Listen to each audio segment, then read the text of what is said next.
Hollywood Actor Podcast with Michael Moreno, Part 3. I think qualitatively you can set yourself up for success. You can say, this is what I'm trying to focus my resources on, because I can't focus it on everything or even all the things that I want to achieve. But if you get a little bit more specific with it, you can funnel those resources towards one thing and really steep yourself in those colleagues, in the relationships, in the classes, having the right agent, being in the mix, as I kind of always try to think of it. At least I was in the mix for something. And whether I book something, whether I get a call back, whether somebody likes me, whether they return my phone call, it's not up to me. That's then up to them. But at least they're thinking about me. At least I'm in the mix is how I love kind of reframing it, because then there's not a quantifiable X equals X. You know what I mean? It's not yes. It's not a math equation to be solved. 100%, and that is not our career at all. That is not the type of people we are built to be. That's not what you get in training. That's not how you approach a script. That's not how you approach a character. You're not like, well, if X doesn't equal X, then fuck this thing. I guess I'll be fired. And, this is not something that I can work on. It's like, what? No. It might be different from X might equal Y in one take, and X might equal, paintbrush in the other. It doesn't fucking matter. There's a lot of opportunity and mixing and matching, and, nothing is exactly quantifiable in the craft that you do. So don't approach your career that way. Now, that said, that doesn't mean that you can't be like, oh, well, whatever, and fly by the seat of your pants and have absolutely no goals and no intentions and no, whatever comes my way is whatever comes my way. Well, then nothing is going to come your way. Nobody writes a script that way either, right? It's got to have a beginning, a fucking middle, and a fucking end. Otherwise, it's nonsense. And no, you're not telling a story. So because of that, because there must be a fence that you can run around on this field in, but there has to be some sort of fence. There has to be some sort of guidance. You can give yourself that, and then you get a little bit more perspective on it. And I've seen this happen with filmmakers too. Sonia O'Hara, who's really making some headway here right now, is a filmmaker again who was a Canadian actress, came here to the States and played the game as well, did all the auditioning and all that stuff, and then at one point decided to start creating her own work. And then once she got a taste of that, creating her own work, first of all, to showcase herself, right? To showcase the things that she could do well, when perhaps those opportunities weren't necessarily as readily available as she might have expected or would have liked. And then once she got a taste of that, she then chose to focus on that path. And then that made it easier to know who to talk to, who to care about, what events to go to, what people to reach out to, and more importantly, what things not to care about, where not to waste your money, where not to focus on, not trying to chase two different things at the same time, but focus on one and build the relationship and the networking there. And I think that really does, it makes things a little bit easier for you. You at least have an understanding of where to put your resources. Yes. Yeah, because you're setting things up, and you're setting things up for you to succeed because you're in the mix. You're making sure. I like that idea of a checklist. But for those real right-brained guys that are, that I maybe I'm still coming from that world, just to kind of let yourself off the hook and not try to do those math equations, but just continue to focus and narrow that focus so that your resources can really peak within those specific worlds, be it commercials or hosting a podcast or creating a feature film. Theater, there's so many. Exactly. Or filmmaking or and there's so many specific subsets. Whatever. And actually, when I was on your podcast about a year ago, I was talking about exploring those subsets after you come out of a drama school or a university experience and getting that buffet style approach. But then, really settling into those things that are your bread and butter, things that you want to pursue once you start learning who you are and what you want to do. And were you finding that when you moved to New York, were you starting to find that TV was starting to pick up for you, or were you were finding yourself in equity playhouses and learning that that's where you really wanted to be? Honestly, producing is one of the things that came along that I was like, oh, I'm pretty good at this. And that somewhat started in grad school, but then having the opportunity to do it a few times here in New York City was great. And so that was really something that, again, I was like, being a creator is something that is actually fundamental to who I am. That's something where I really thrive. And whether it was a web series or whether it was theater shows, that was something that really stuck with me. And of course, I had an agent, and he was sending me on TV auditions, and I was focusing on that. And Law and Order was like the first thing that I landed, which was like very surprising to me. I was like, I'm never gonna get this. This is not the right role for me. Blah blah blah. And I went in and kind of didn't care about it, and was a little bit silly with it. And what happened was I just won the room. I won the writers over, and got the role. So that was great. And there's a couple more stories off of that, which are always fun. But really, yeah, when it came down to understanding what it takes to make something A to Z and be part of that whole process, that's what really got me, I think, passionately involved. And eventually, that's what the podcast became as well, was just a different version of that. Oh, as you started learning that you wanted to produce, were you producing like one act plays or feature length plays? It was like original productions. Okay. Part of it, producing team, part of other people who producing projects, and then also a web series, producing my own web series before that was as popular as it is now. Not knowing anything about it, but but learning how to do it. You just got to start. You just got to do something, right? You just got to, yeah. You just might as well do it and learn as you go. Yeah. There's nothing wrong with that. Certainly take advice of those who have done it ahead of you. If that advice is available. It wasn't available to me, or at least I didn't know where to find it. It was much harder at the time. You're not letting it stop you. And you're demystifying a lot of this stuff for yourself by having a podcast if you can't find that information. That's correct. Yeah. And again, I think it's really, that's what settled for me, was that became a very fundamental understanding of what I was capable of. And what was unique about that, and certainly very exciting, is that then I got to work with all of these great professionals, most of whom I knew and liked to work with, and bring them on board as well. And so that was always, it's always been a treat. I feel like, not just because I see your podcast all the time, and not just because I'm a subscriber, so I have to see it all the time, but I see you on social media. I see that you're a pillar of the community, not just the New York community, but I see that you're a pillar of the acting community here in the States. And I want to know how you embrace that for yourself, because I know you've had this podcast, but it seems like you've gone a step further. It seems like people have been attracted to you. It seems like you have been producing this content outside of the podcast. We can talk about the much more media as well, these production companies and all these different assets that you have that have really led to you being that pillar. I just wanted you to talk about that a little bit. Yeah, well, certainly thank you for the kind words. I think it's nice that you've seen what I've been putting out and look at it that way. I think what really has become true for me since just after starting the podcast is that I fundamentally believe we are in this paradigm shift. And that paradigm shift is, with studios now, of course, there's some consolidation with Disney buying both Hulu and Fox. But for the most part, there are less gatekeepers than there used to be. More content is being created than ever before in the history of humanity. There are more opportunities for actors and creators of all types than ever in the history of humanity. And that's incredibly powerful. Also, more of that power is coming into the creator's hands. There's nobody who says, like even this conversation right now, there is no gatekeeper that says, oh, well, you can't reach this audience until you do XYZ, or you come through our studio, or we're the only people who have access to these folks. That's not true at all.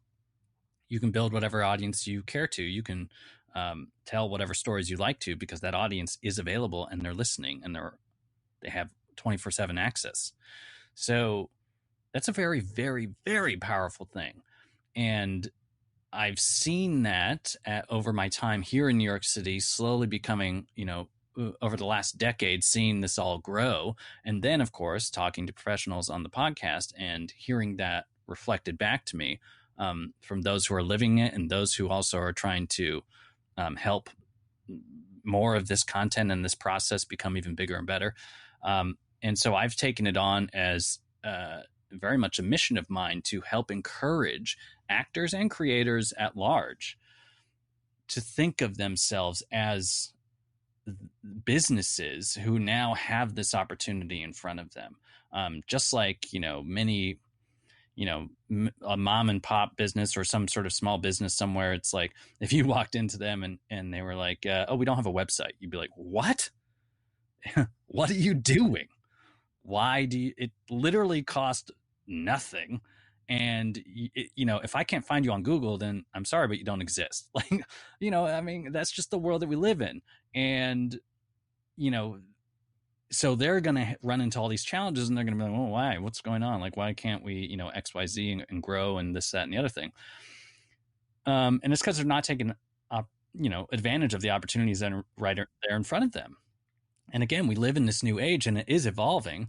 And actors have the same type of thing happening, with more self-tapes happening than ever in the history of our industry.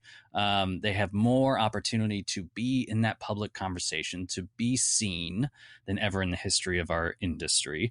And I try to put myself out there and not only lead by example, but also, keep ringing that bell and amplifying that message of, hey, you can do this without anybody else's permission.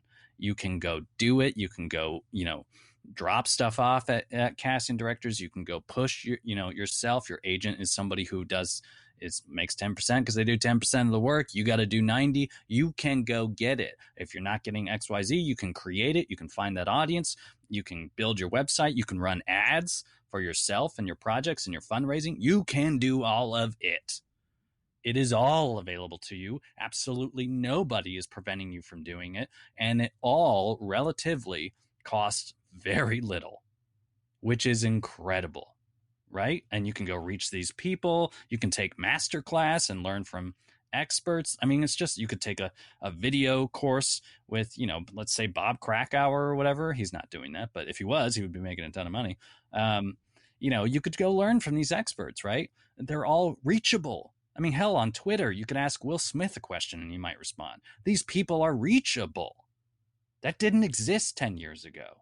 Didn't exist when I started. And it sure as hell didn't exist when your acting teachers started. But it exists now.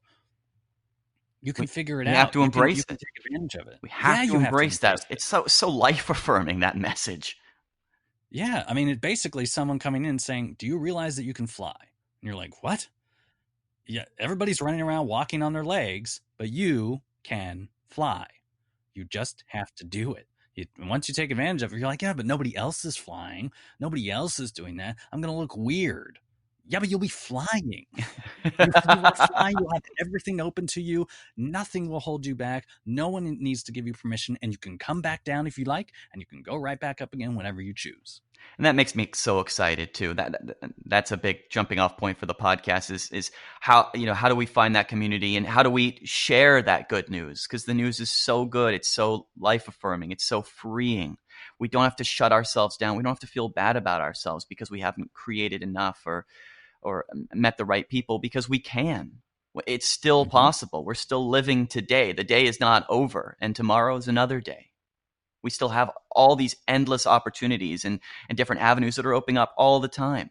I started working in the VR sector recently, and that's just an industry that's exploding. A lot of stealth stories that are being worked on by big studios and just individuals that are going to school and saying, this is exciting to me, and they're getting to work on the ground floor and learn how to tell these increasingly engaging and interactive stories. 100%, dude. this is a great transition to what Much More Media talks about, which is this, so I created the podcast, had this opportunity to learn how digital marketing works, learn how creating a community works, learn how, running a Facebook page and this, that, and the other thing, stuff that businesses, like I said earlier, need to know and should be taken advantage of.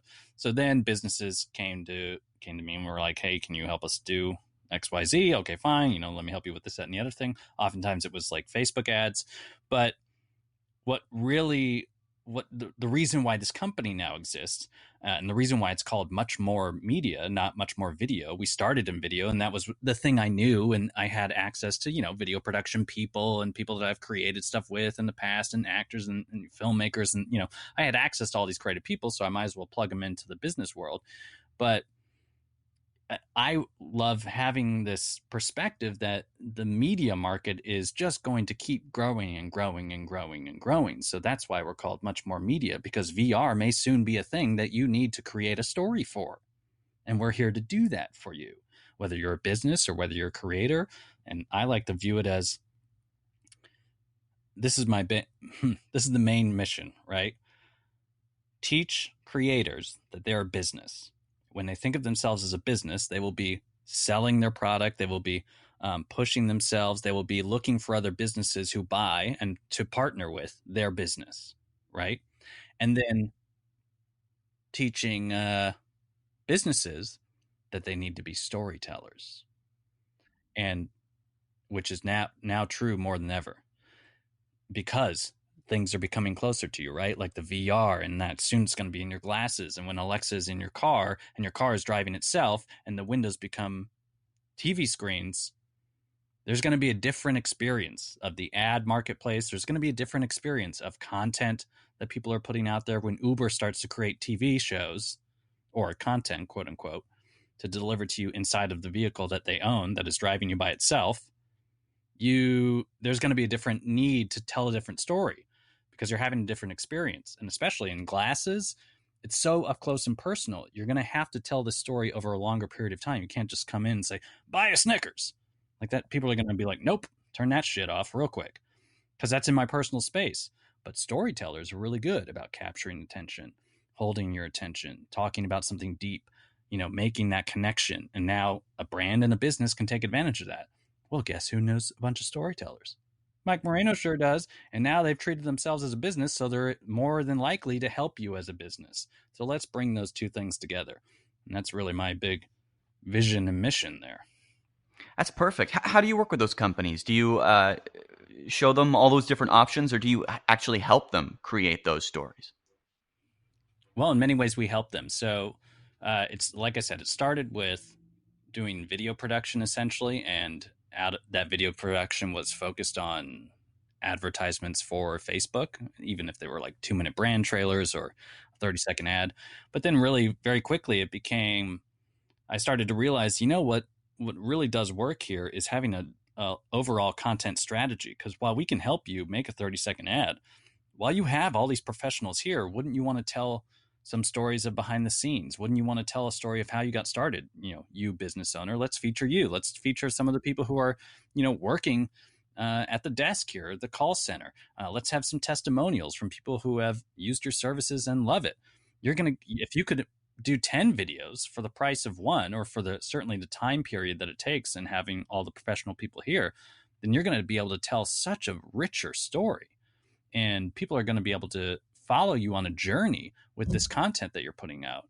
And that then became content strategy, which is what we consult on now with businesses. And we focus on creating that content, telling those stories to the ideal audience that you're trying to reach, stories that work with them, stories on the platforms that help amplify those stories, and then creating a process of basically a project management process, so that you can what it takes to create those. Every time you create a piece of content, this is how it gets distributed, this is who it goes to, and then the data and analysis that comes with that, so what's working and what's not, where to double your efforts, and where to maybe not try so hard in anymore. But it's all originating from those stories, and then you're just analyzing for data 100%. It's all storytelling. It's those nice, fleshy, heartwarming stories, and those are the stories I try to focus on here on the podcast. I love having it as a platform for these different actors to talk about their different experiences and how they've been finding their way through the industry and how they've been coming at it and all those different avenues they've been trying, because they're very human stories. They're not just Hmm. artist stories. They're people trying to find their way in 2019 stories. And 2019 is a very exciting year.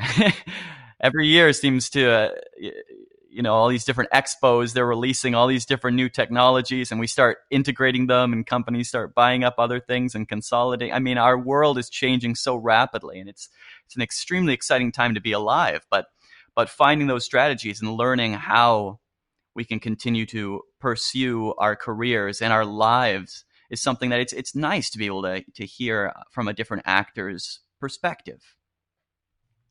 Yeah, man. Well, thank you for making that conversation happen and opening it up. I think it's important too.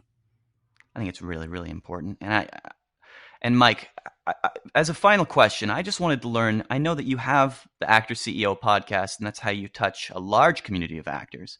But how do you plug in to the actor community or to your little part of Astoria? I saw that you run Friends of Ditmars Park, for example. It seems Right. like you do have an outreach towards your local community. And so I just wanted you to be able to talk a little bit more about how you keep plugging into your world on a weekly basis. Yeah.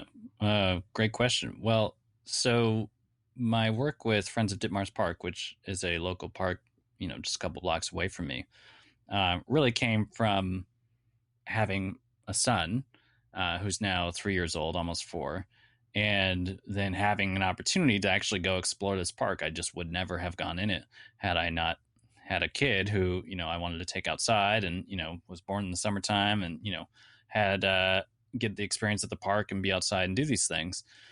And very quickly in my time there, I realized that there was not actually a group that was taking care or making anything happen with this park. It's unique in a way that it's got a couple basketball courts, it's got a couple handball courts, it's actually got a bocce ball court where a bunch of the old Greek and Italian dudes hang out. It's got benches where a lot of people can eat and have lunch. It's got a park house with bathrooms in it, which is also unique for New York City parks, believe it or not. And then, of course, it's got a playground where all the kids can play and a fountain where they can play in. So it's got a lot going on.